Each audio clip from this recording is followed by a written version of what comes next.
sampai Desember lho kok maksudnya. Tak kon bertahan sih ning omah sampai Desember. Aku pulang, nggak apa-apa aku nggak bawa uang. Kamu yang kerja, aku gantian yang di rumah. Tak kon sabar sih. Yang penting anakku kita tak pan ono sing mantau siji ngono lho. Ya itu kan karepe sampean. Kayak ngono. Sik, itu kan karepe sampean. Enggak, saya tanya. Cukup meneh.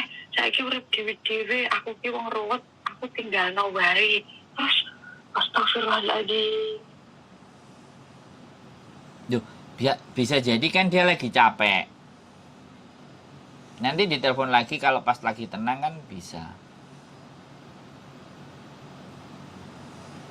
Kowe ki wong era api, ambek dulurku koyo ngene.